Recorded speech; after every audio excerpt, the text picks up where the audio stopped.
las bronquiectasias, estenosis bronquial, que es muy raro, que generalmente esta estenosis bronquial se da más en, en el lóbulo medio. El lóbulo medio es un lóbulo pequeño que está metido así como cuña entre los dos lóbulos, superior e inferior, derecho.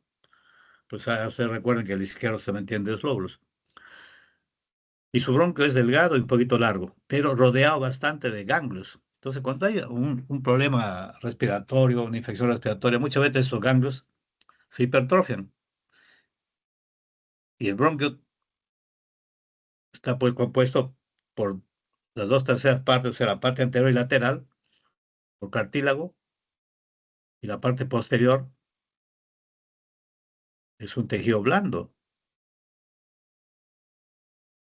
Entonces, esa parte es la que protruyen los ganglios y lo atelectasian al lóbulo medio. Esa parte membranosa del esófago, esta parte posterior, es hundida por los ganglios que se hipertrofian y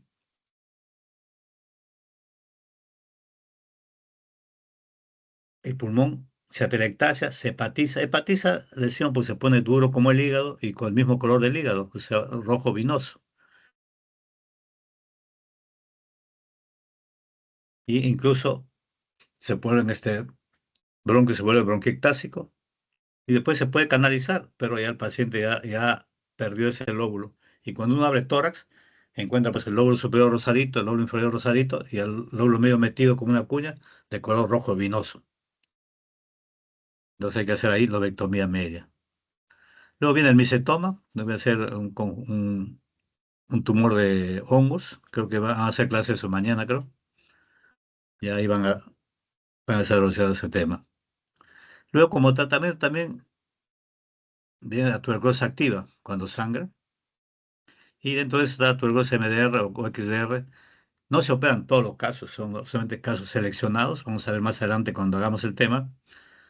Hay casos seleccionados de que se operan los bacterias MDR. ¿Qué tipo de tratamiento hacemos? ¿O, o qué es lo que se operan? Por cuestiones de dieta lo hemos puesto así. Lo hemos dividido en parenquimales, bronquiales, pleurales y emergencia, ¿no? Por cuestiones de dieta para explicar bien. Las parenquimales, o sea, lo que están en el mismo parénquima pulmonar, son las cavidades. Dentro de las cavidades tenemos las cavernas que tienen una arteria, que es la arteria de Rasmussen. Cuando se rompe da pues una hemotisis masiva. Después tenemos la cavidad insuflada, que también se conoce como bula enfisematosa.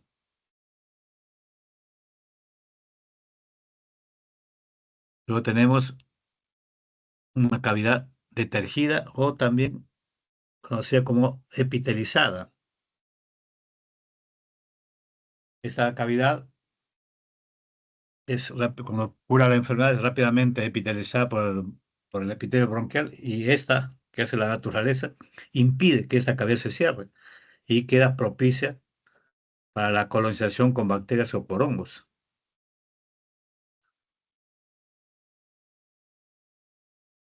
Después tenemos la cavidad empastada, o sea, cuando tiene contenido, generalmente va a ser, pues, si es tuberculosis, va a ser, pues, eh, con Placium. Luego tenemos las tuberculomas, bueno, yo ya no he visto ya, tuberculomas eran tumores de bacilos, y su indicación quirúrgica era enucleación, le sacaban ese tumor y cerraban la cavidad, ¿no?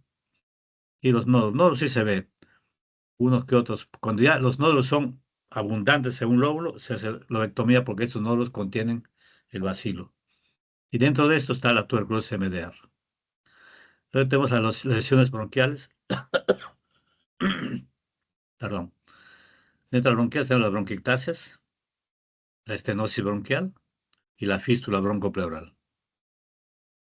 En las pleurales tenemos el empyema pleural y la fístula broncopleural. La fístula broncopleural pertenece pues a estas dos entidades, tanto al bronquio como a la pleura, ¿no? Y las de emergencia que son las hemoptisis. ¿Qué tipo de resección hacemos? Mínimas, estaba la enucleación que ya no se hace ahora, uñas, es bien raro. salvo que sea una lesión periférica que se agarra entre dos pinzas. Ah, bueno, ahora hay sutura automática, con tus dos suturas automáticas se reseca esa parte, pero es muy raro en tuberculosis. Segmentarias, pues generalmente una segmentaria a veces frecuente, no muy frecuente, pero se hace la segmento 6 y multisegmentales cuando es más de un segmento. Puede ser por ejemplo, la líncula, ya son dos segmentos. Lobectomías hacemos únicas o bilobectomías. Únicas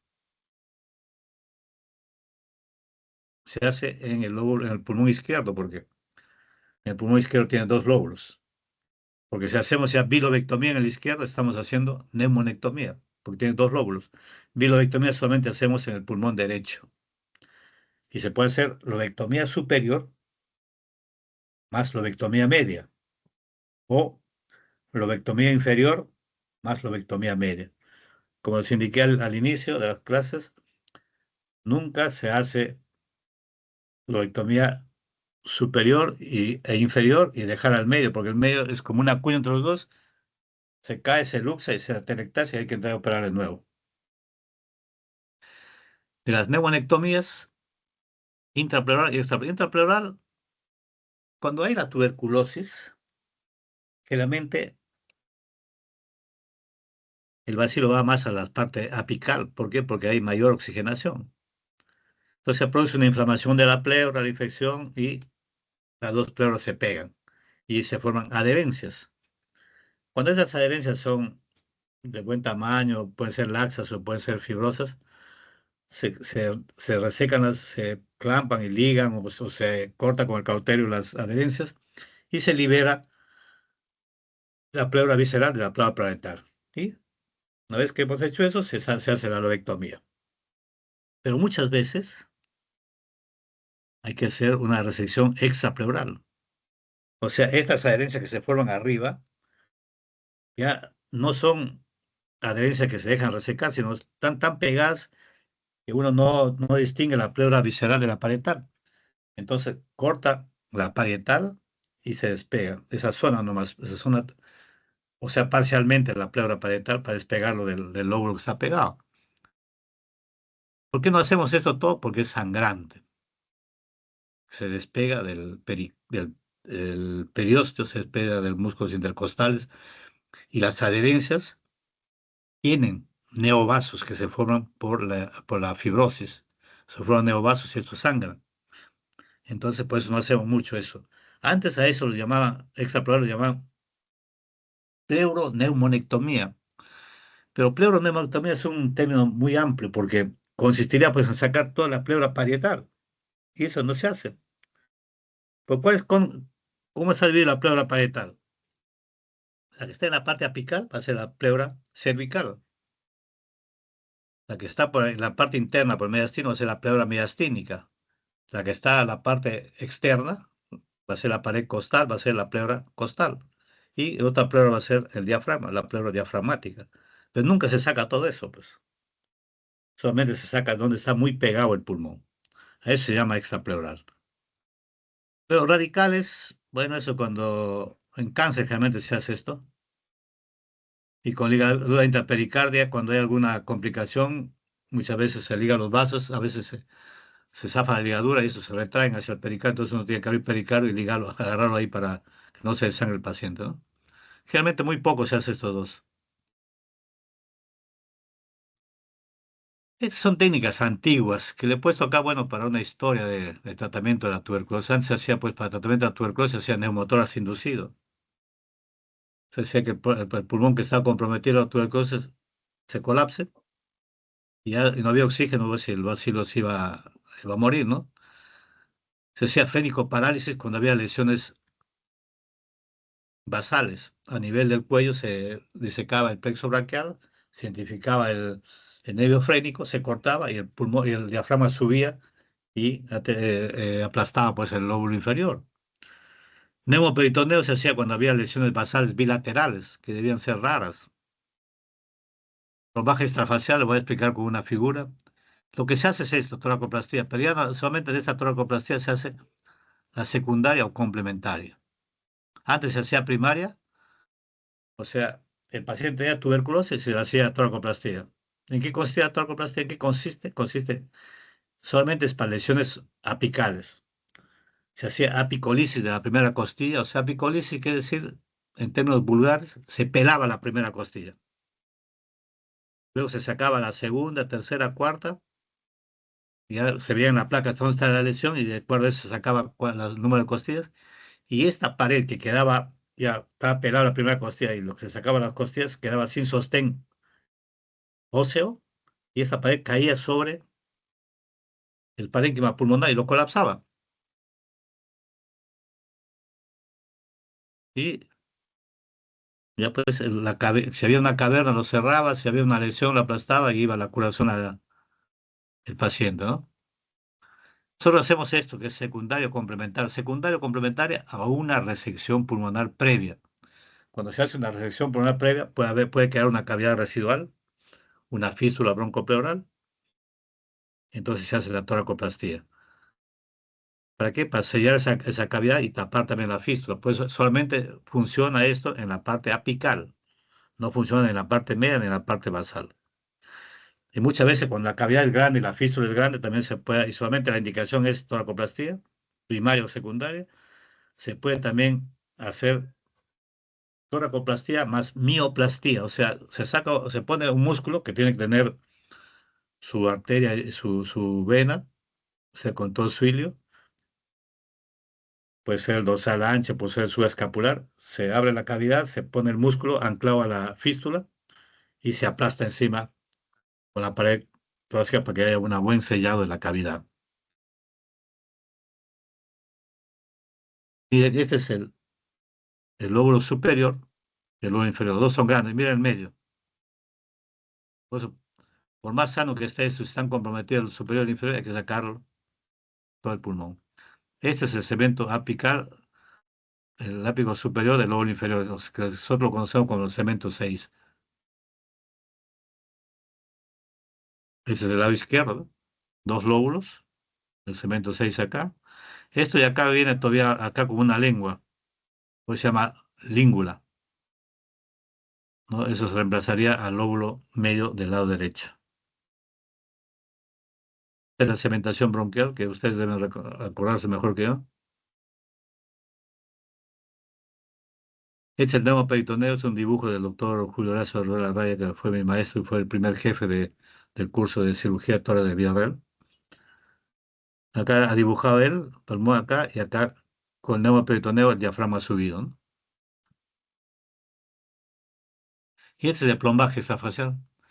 Funcionaba igual que la toracoplastía, pero se abría en la región posterior, entre la escápula, el borde escapular posterior de la columna y el medio de la columna, se hacía una incisión.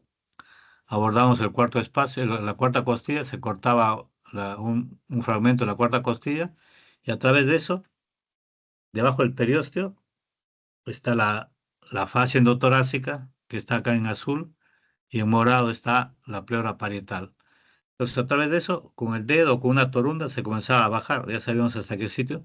Incluso se podía palpar las lesiones y luego cómo se tocaba el pulmón sano. Entonces se bajaba, se colapsaba el pulmón y esta cavidad se llenaba de pelotas de ping-pong, estériles. Y hacían lo mismo, el mismo que la toracoplastía, la misma función, ¿no? Pero el problema era que muchas veces las pelotitas se infectaban, se rompían. Yo operé a un paciente hace unos 10 años atrás, que se había operado 25 años, 30 años atrás, pero lo han hecho toracoplastía y tenía una pelota de ping-pong por el cuello. Había migrado. Y lo que abrimos el tórax, todo estaba hecho como carne molida y quedaban pedacitos nomás de las pelotas de ping-pong. Y tuvimos que hacer un lavado de toda la cavidad, todo. Esta es una combinación de la toracoplastía más plombaje, porque la toracoplastía deja pues se hunde esa parte donde hemos sacado las costillas, ¿no? Entonces, algunas damas, para que no se deformen, pedían pues que se le coloque esto sobre el lecho de donde se han sacado las costillas y luego sobre eso se suturaban los músculos. Eso ya no se hace ahora, pues. Mira, esta es una toracoplastía primaria, una lesión en el lóbulo superior izquierdo. Acá se han resecado las costillas, esta es la primera costilla, la han dejado acá, y se ha colapsado el lóbulo. Este paciente se ha operado de una neumonectomía derecha y seguramente que tuvo empiema y fístula y le hicieron una toracoplastía. Pero acá se han sacado hasta la primera costilla, porque no hay primera costilla, ¿no? La primera costilla es esta de acá, ve, que viene así. Acá no hay. Pero colapsó bien, porque cerró la cavidad. Porque si hubiera una cavidad se ve así negro como aire, y no hay porque todo ha colapsado. Es una tomografía que está puesta al revés, la columna está hacia arriba y la presión hacia abajo. Acá se ve un micetoma. Cuando vean esto de acá, que es la tráquea, estamos entre los lóbulos superiores. Es el micetoma al lado derecho. Está en el segmento anteroapical, del segmento anterior y apical. Acá está colocada en buena posición, la columna hacia abajo, el externo hacia arriba. Te da un corte a nivel de la carina. Y acá tenemos un micetoma que está en la base del lóbulo superior. Este es el mismo caso. En una placa simple, miren, una imagen subclavicular derecha con el micetoma y la misma imagen, pero más grande, ¿ve? Es como un huevo de Pascua metido ahí en una cavidad. Y este es el que hace sangrar al paciente. El micetoma es el que ocupa el primer lugar en ocasionar hemoptisis. En segundo lugar está la bronquiectasia. En tercer lugar, la tuberculosis activa. Otro micetoma en el lobo superior derecho, está en el segmento posterior. Bueno, para terminar, vamos a hacer tratamiento quirúrgico de la tuberculosis multidrogo resistente. Para operar un MDR hay criterios de inclusión, o sea, no se operan todos. Y estos criterios de inclusión son los siguientes. Pacientes con tratamiento adecuado con drogas de primera y segunda línea, que no tienen resultados favorables y no negativizan ni el cultivo ni el esputo. Pacientes con lesiones localizadas para practicar una resección pulmonar. Pero antes de seguir, ¿cuál es el objetivo del tratamiento de quirúrgico de los tuberculosis MDR? Es disminuir la carga basilar. Sacamos la lesión, porque las lesiones tuberculosas pues se fibrosan y se forman lo que los americanos llaman los nichos tuberculosos, a donde ya no llega la droga, por eso que el paciente se mantiene positivo.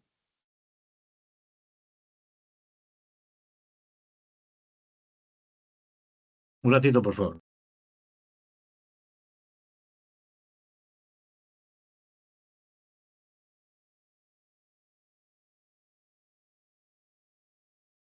Entonces, en estos nichos que están bien fibrosados, ya no llega la medicina, y por eso que se persiste la positividad. Pues hay que las lesiones localizadas. El paciente puede tener lesiones bilaterales, entonces se saca la lesión más grande. El tejido pulmonar remanente, o sea, el tejido que va a quedar en el paciente, tiene que estar libre de la infección. Porque muchas veces las cisuras pues, son incompletas. En el libro sale pues cisura horizontal, la cisura oblicua en el lado derecho, completito, en el lado izquierdo la gran cisura oblicua, completo. Pero en la práctica no es así, en la práctica tenemos esbozo de las cisuras, por ejemplo, en el lóbulo superior derecho, esbozo de la cisura horizontal, pero en el lóbulo superior, en la parte anterior, se continúa con el lóbulo medio. Entonces tenemos que completar la cisura y esa parte que cortamos tiene que estar libre de enfermedad, porque si está enfermo y lo cortamos ahí, luego esta sutura se va a abrir por la enfermedad y va a complicar porque va a haber un colapso pulmonar, una fístula broncopleural y eso va a llevar a qué? A un empiema pleural. Pues acá, tejido remanente libre de enfermedad. Tiene que tener su riesgo quirúrgico aceptable y suficiente reserva pulmonar. Para reserva pulmonar pues hay que hacer su espirometría, o sea, su prueba de función pulmonar. La prueba se llama la gammagrafía. Cuando la espirometría, o sea, la prueba de función pulmonar, está en 50% menos, o sea, hay que hacerlo su gammagrafía porque nos va a dar una mayor, digamos, una mejor indicación de cuánto es su reserva pulmonar.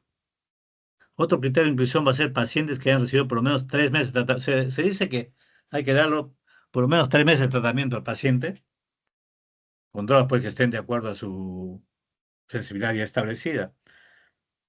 Pero muchas veces hemos operado pacientes con un mes también de tratamiento, ¿no? Pero lo ideal es esto, 3 meses de tratamiento. Pacientes con tuberculosis MDR que negativizan con el tratamiento, pero alternan pues periodos. Un mes hacen positivo, o otro mes negativo. Al siguiente mes positivo. Entonces, alternan este tipo de periodos, entonces también entran a la cirugía. Y pacientes con lesiones avanzadas que ya no tienen indicación quirúrgica, lo hacen terapia de colapso. Pero hay un fracaso del 24%, porque no se colapsa bien, pues la parte cartilaginosa del bronquio no se puede colapsar, pues. Realmente la T de colapso es más para el parénquima pulmonar. Nosotros en el hospital nunca hemos hecho colapso a un paciente MDR. Le hemos hecho quizás a alguno que ha quedado una cavidad residual, pero no como tratamiento inicial. ¿Cuáles son los objetivos del tratamiento? ¿Cuál es el principal? Va a ser la conversión del esputo positivo en negativo. Extirpar el principal foco de infección, disminuir la probabilidad de contagio a otras personas y disminuir los gastos. El paciente, pues, gastos son tratamientos de largo proceso, ¿no? Porque se operan y se puede dar tratamiento entre 12 a 24 meses después de la cirugía. Si en los 12 primeros meses son negativos todos, se da de alta al 12º mes. Pero si sigue positivo, se sigue hasta los 24 meses. Y son pacientes pues, que reciben 6, 7, 8 drogas, ¿no? Tanto por vía oral como por vía intramuscular o endovenosa. ¿Qué hacemos en el preoperatorio? Un tratamiento previo, hemos dicho mayor de 3 meses, prueba de función pulmonar, su espirometría. Si esto nos deja en duda, pruebas de ventilación, perfusión, o sea, gamografía. Obvio, estudios radiológicos, su radiografía siempre, su tomografía, soporte nutricional.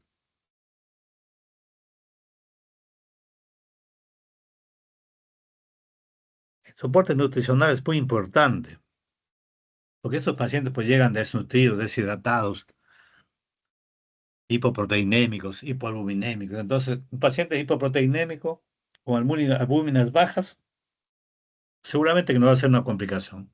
Y la complicación más frecuente va a ser la dehiscencia de sutura, o sea, lo que cosemos se va a abrir. ¿Y eso qué va a dar? Si es el bronquio, sea el bronquio, fístula.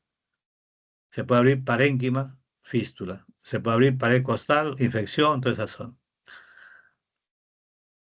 Entonces, por eso que cuando llegan estos pacientes hacemos este, interconsulta a nutrición, para que ellos ya le dan su soporte nutricional con fórmulas, etcétera. Para, no vamos a curar su desnutrición crónica, pero vamos a aumentar su albúmina para que no haya ese tipo de complicaciones. Y luego se hacen los exámenes auxiliares de rutina.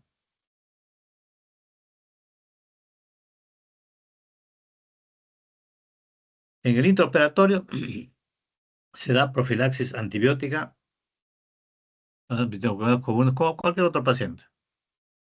El anestesiólogo usa tubo tentotraqueales de doble lumen para proteger el pulmón contralateral. Una toracotomía posterolateral estándar. Acá no hay pues que hacer cortecitos chicos para que digan yo soy mejor cirujano, no. Un corte que uno pueda, porque cuando hacen corte chico, ¿qué hacen? Van a estrujar el pulmón, lo van a jalar y eso no va a ir bien porque están exprimiendo al pulmón. Entonces, un estándar te permite colocar bien la mano, hacer una meticulosa técnica operatoria, porque cuando hacen cortes chicos, pues están sacando el arrancamiento porque no ven bien. Estirar todo el tejido lesionado, evitar excesiva desvitalización del movimiento bronquial. A mí, por ejemplo, me gustaba operarlo bonito todo el bronquio y suturarlo. Pero no dice acá, dice que dejar con su grasita, todas esas cosas, porque eso irriga mejor al, al bronquio y hace para que tenga una buena cicatrización. Evitar resecciones segmentales en cuña.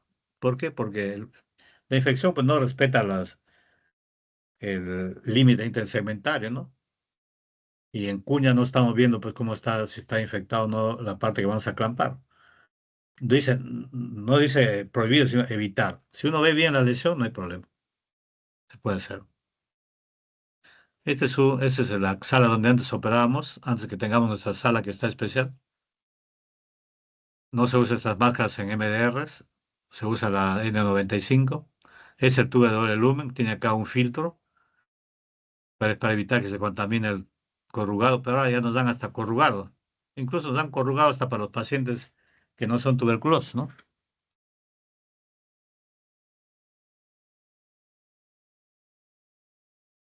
En el postoperatorio, mantener el tratamiento antituberculoso entre 12 a 24 meses, según la vaciloscopía y el cultivo.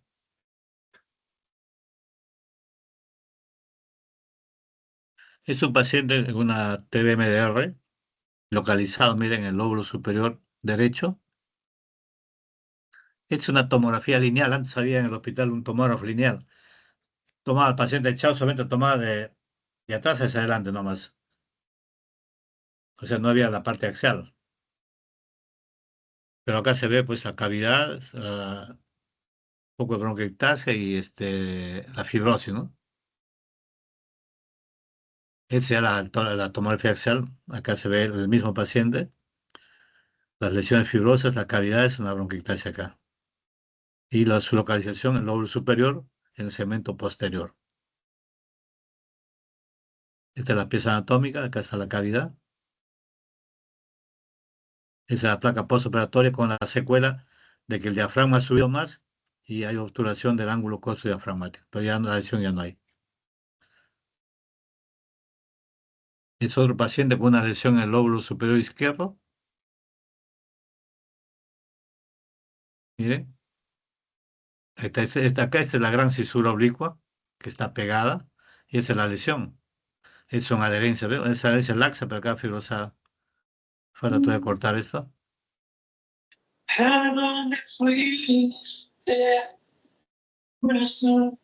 A ver, ¿quién está cantando por ahí? Esta es la placa postoperatoria. Miren cómo el diafragma se ha subido y queda solamente el lóbulo inferior. Quiero que se queden con esta imagen, porque este también es igual. Este es el lóbulo inferior que ha quedado de un postoperado de lobectomía superior izquierda, pero se ha vuelto a infectar. Se ha vuelto a infectar y ven su tomografía. Lesión en el lado derecho, pero lesión pequeña. Y miren el izquierdo, que es el lóbulo inferior nomás, lleno de bronquiectasias. Incluso creo que hay un micetoma por acá. Entonces ahí hay que completar la neumonectomía. Pero como ven, el pulmón está expandido, o sea que esto está pegado, todo está pegado. Acá luego que han despegado, habrá sido después de 2 o 3 horas que han despegado, queda solamente el lóbulo acá, listo para ser extirpado. De acá ya han ligado ya es el bronquio, han ligado la arteria, el bronquio, y ya queda ya la cavidad pleural vacía. Este es el pericardio con su nervio frénico. Acá tenemos la aorta ascendente, el callado de la aorta y la aorta descendente. Y todos estos puntos negros que ven ustedes acá es lo que han hecho hemostasia, donde han despegado, porque eso es sangrante. Es otro paciente con lesión en el lóbulo superior izquierdo. Miren, el cirujano con la mano está jalando y acaba, acá con las pinzas Alice se separa un poco, este es los músculos intercostales que están en las costillas. Y acá están es una herencia carnificada. Cuando no se puede sacar, se corta acá, en el, en la pleura parietal y se despega. Solamente se despega esta parte, ¿no? Se baja y va a quedar ahí. Ya no queda como esto, que es la pleura parietal, sino va a quedar una parte donde se ven los músculos intercostales, el pericondrio, el periósteo, perdón, y eso sangre, entonces hay que hacer hemostasia para evitar que sangre el paciente. Miren, acá se ha hecho que el anestesiólogo colapse el lado derecho, como es de doble lumen, funciona solamente el lado derecho está funcionando, el lado izquierdo está colapsado, ya se ha liberado el pulmón. Acá tenemos la arteria que va al lóbulo superior y este es el bronquio. Y acá tenemos el pericardio con su nervio frénico, la pieza anatómica, ¿ve? La cavidad es la língula. Ahí están todo esto, han hecho hemostasia, incluso han cortado, han sacado un pedazo de costilla para poder entrar. Esto que está en negrito se han hecho hemostasia de sangre. Acá tenemos la arteria ligada y el bronquio suturado, ¿no? El pulmón, el lóbulo inferior expandido. Esto de acá que ven es culpa de quien ha abierto, por la quemado un poquito el pulmón, pero no, eso no hay problema porque no da ninguna molestia. Muy bien. ¿Alguna pregunta?